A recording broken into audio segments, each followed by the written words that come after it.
মৰমৰ আগন্তুক মেট্ৰিকৰ পৰীক্ষাৰ্থীসকল 2000 কোৱেশ্চন পেপাৰখনৰ পৰা মেথছৰ তোমালোকৰ 3 নে 4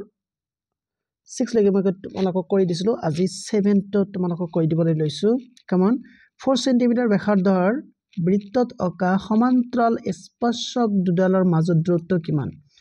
একেবাৰে সহজ কথা কৈছে এইটো এতিয়া ধৰি লোৱা এইটো তোমালোকৰ বৃত্ত ব্যাসাৰ্ধ কিমান দিছে ব্যাসাৰ্ধ 4 সেন্টিমিটাৰ ফাইন ব্যাসাৰ্ধ যদি তোমালোকৰ 4 সেন্টিমিটাৰ তাৰ মানে ইয়াৰ পৰা ইয়ালৈকে 4 সেন্টিমিটাৰ এতিয়া সমান্তৰাল স্পৰ্শক হবৰ হলে এইটো আৰু এইটো হ'ব লাগিব তেনেহলে এইটো আৰু এইটোৰ মাজত দূৰত্ব এইটো 4 আৰু এইটো 4 তাৰ মানে কি তোমালোকৰ 8 হ'ব কিমান হ'ব 8 সেন্টিমিটাৰ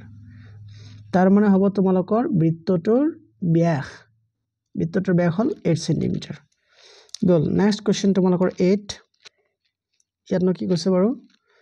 বৃত্তৰ কেন্দ্ৰৰ পৰা 5 সেন্টিমিটাৰ দূৰত্বত থকা এটা বিন্দু এৰ পৰা স্পৰ্শক এডালৰ দৈৰ্ঘ্য 4 সেন্টিমিটাৰ বৃত্তটোৰ ব্যাসাৰ্ধ নিৰ্ণয় কৰা ফাইন 5 সেন্টিমিটাৰ দূৰত্বত এটা বিন্দু আছে এইটো তোমালোকৰ বৃত্ত তাৰ পিছত কৈছে কি এইটো তোমালোকৰ বৃত্তৰ কেন্দ্ৰ 5 সেন্টিমিটাৰ দূৰত্বত থকা এটা বিন্দু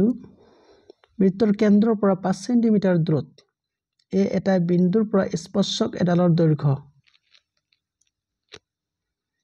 আচ্ছা কৈছে কি বৃত্তৰ কেন্দ্ৰ এইটো নহয় ইয়াৰ পৰা 5 সেন্টিমিটাৰ দূৰত্বত তোমালোকৰ এটা বিন্দু ইয়াৰ পৰা স্পৰ্শক এডালৰ দৈৰ্ঘ্য তোমালোকৰ কি দিছে ইয়াত 4 সেন্টিমিটাৰ আৰু এইটো হ'ব তোমালোকৰ 5 সেন্টিমিটাৰ বুলি কৈছে তেনেহলে তোমালোকৰ এই বৃত্তৰ ব্যাসাৰ্ধ যে আছে এইটো উলিয়াব লাগে হয়নে এতিয়া তোমালোকে জানা এইটো হ'ব আমাৰ কি সমকোণী ত্ৰিভুজ পাইথাগোৰাছৰ সূত্ৰ মতে তোমালোকে কি লিখিব পাৰা ইয়াত এটা যদি তোমালোকে O ধৰা এটা যদি তোমালোকে B ধৰা তেনেহলে লিখিবা OA square is equal to কি লিখিবা OB square plus AB square right এতিয়া ৰেসপেক্টিভ ভ্যালু বিলাক বহাই দিয়া OA square মান কিমান 5 তাৰে square OB ৰ মান তোমালোকক উলিয়াব লাগিব ফাইন AB ৰ মান কিমান AB ৰ মান নিশ্চয় 4 তাৰে স্কয়াৰ এতিয়া তোমালোকে ক্যালকুলেশন কৰিবা 5 স্কয়াৰ মানে হল কি তোমালোকৰ 25 ফাইন এতিয়া 4 স্কয়াৰ মানে 16 ইফালে আনিলে হ'ব -16 is equal to ইফালে থাকিল তোমালোকৰ OB স্কয়াৰ ফাইন তাৰ পিছত তোমালোকে ক্যালকুলেশন কিন্তু তোমালোকে নকৰিবা কিন্তু এক মাৰ্ক আছে যেহেতু তোমালোকে শৰ্টকাট মাৰিবলৈ চেষ্টা কৰিবা পৰীক্ষাত আৰু এবাৰ তোমালোকৰ এমসিকিউত এনেকা কোৱেশ্চন বিলাক আহিব 25 - 16 কিমান হ'ব 9 is equal to OB square 9 মানে হল তোমালোকৰ 3 square is equal to OB square এতিয়া তোমালোকে কৰিলা কি ইয়াৰ স্কয়াৰ কাটি পেলালা মানে টাকলা হৈ গল which again implies তেনেহলে OB ৰ মান কিমান থাকিল 3 নিৰ্ণয় ব্যাসাৰ্ধ কিমান হ'ব তেন্তে 3 সেন্টিমিটাৰ ফাইন এটো গল এতিয়া নেক্সট কোৱেশ্চনটো তোমালোকৰ আছে 9 এটো কি আছিল এটা ঘড়ীৰ মিনিটৰ কাটাডালৰ দৈৰ্ঘ্য 4 সেন্টিমিটাৰ 5 মিনিটত ঘড়ীৰ কাটাডালৰ দ্বাৰা ঘূৰণৰ কালি উলিওৱা হেই কি কৈছে এটা ঘূৰণ এনিৱে মই তোমালোকক বুজাই দিছো ভালকে ঘড়ীৰ কাটাডালৰ মিনিটৰ ঘড়ীৰ কাটাডালৰ দৈৰ্ঘ্য কিমান 14 সেন্টিমিটাৰ এইটো তোমালোকৰ ধৰি লোৱা ঘড়ীৰ ডায়াল আচ্ছা এতিয়া এইটো হল তোমালোকৰ ঘড়ীৰ মিনিটৰ কাটা ধৰি লোৱা ফাইন এতিয়া কৈছে ন কি ইয়াৰ দৈৰ্ঘ্য হল 14 তাৰ পিছত 5 মিনিটত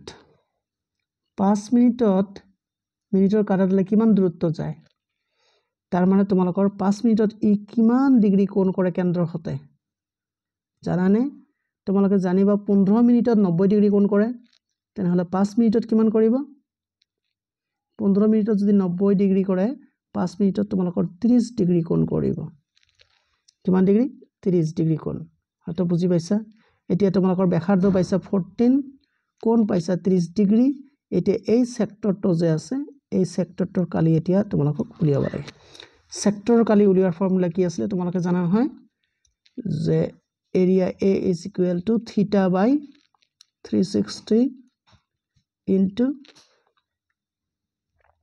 কি আছিল pi r square right এটা আছিল নহয়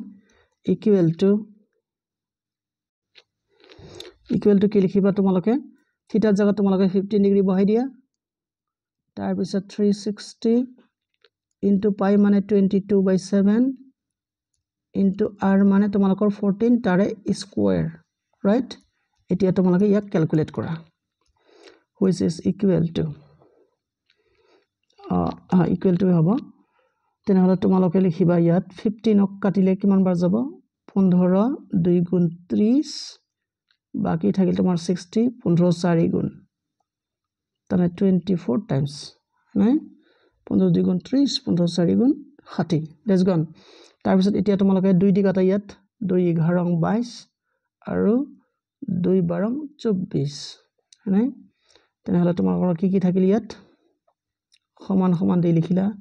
11 into তাৰ পিছত 14 into 14 by 12 into 7 clear এতিয়া আৰু কাটিব পৰা যায় 7 2 * 14 তাৰ পিছত 2 6 * 12 তাৰ পিছত আৰু কি কাটিব পৰা যায় আৰু কাটা তোমালোকে 2 7 গুণ 14 2 3 গুণ 6 তেনেহলে কিমান থাকিল 77/3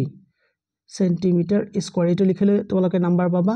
যদি তোমালোকে মিক্সত লব বিচাৰিছে মিক্সত লব পাৰা তেনেহলে কিমান বাৰ যাব 3 2 6 ইয়াত থাকিল 17 তাৰ পিছত 3 5 গুণ 15 তাৰ পিছত থাকিল 2.66 সেন্টিমিটাৰ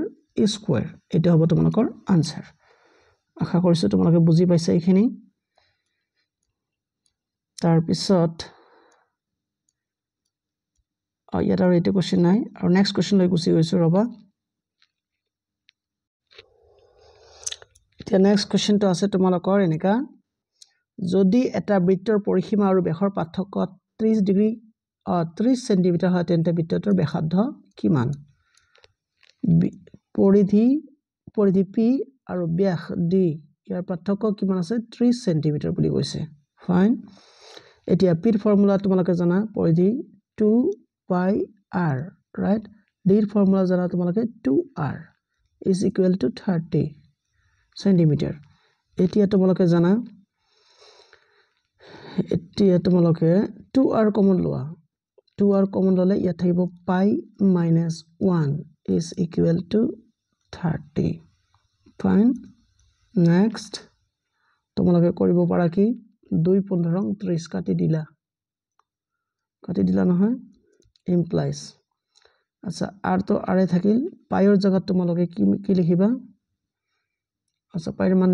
22/7 লব দিছে 22/7 minus 1 আচ্ছা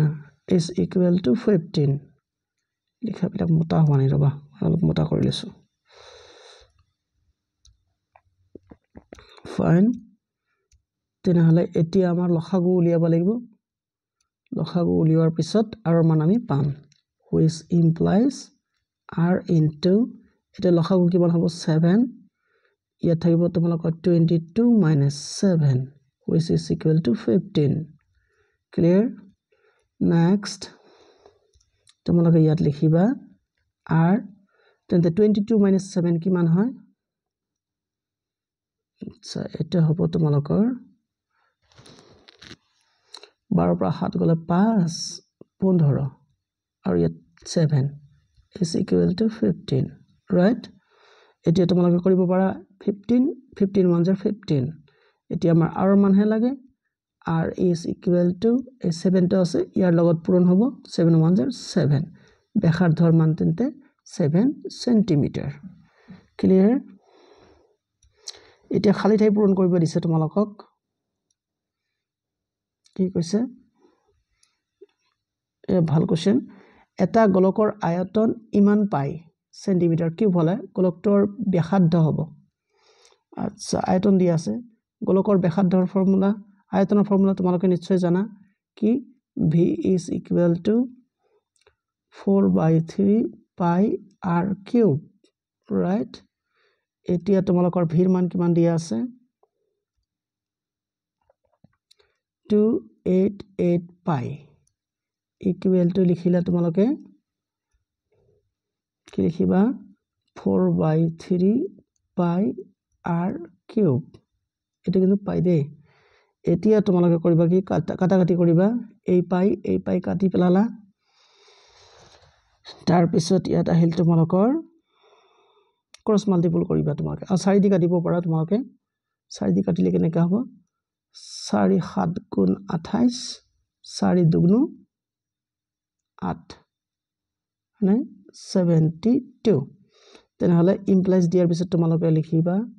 72 into 3 equal to r cube right তাৰ পিছত তোমালোকে ইয়াত লিখিব পাৰিবা 72 মানে 8 9 jar 72 right into 3 equal to r cube 8 মানে হল তোমালোকৰ 2 cube 9 into 3 মানে 27 তাৰ মানে 3 cube equal to r cube সবৰে মাথা কাটি টাকলা বনাই দিয়া আৰু মান থাকিব তোমালোকৰ কিমান 2 3 গুণ 6 আৰু মান 6 cm তেন্তে এনেকৈ লিখিবা তোমালোকে 6 cm কোড আছে এইটো তোমালোকৰ এইটো ৰাইট অপচন তানকি যোৱাবাৰ যে পৰীক্ষা দিছিল 8 cm লিখিছিলে হি গুল্লু গৈছে সেইকাৰণে তোমালোক সাৱধান তোমালোকে পঢ়া-শুনা নকৰিলে নোৱাৰিবা এনেকৈ গুল্লু আনসাৰ কৰিবা আৰু তোমালোকৰ এটা বছৰ নষ্ট হৈ যাব আশা কৰিছো তোমালোকে ভিডিওটো ভাল পাবা লাইক কমেন্ট শেয়াৰ কৰিবা আৰু প্লিজ মোৰ চেনেলটো সাবস্ক্ৰাইব কৰিবা আৰু তোমালোকৰ পাৰ্সোনাল যদি কিবা প্ৰবলেম থাকে তোমালোকে কমেন্টত লিখিব পাৰা সেই হিচাপে তোমালোকক ভিডিও বনাই হেল্প কৰি দিবলৈ চেষ্টা কৰা হ'ব থ্যাংক ইউ চোৱাৰ কাৰণে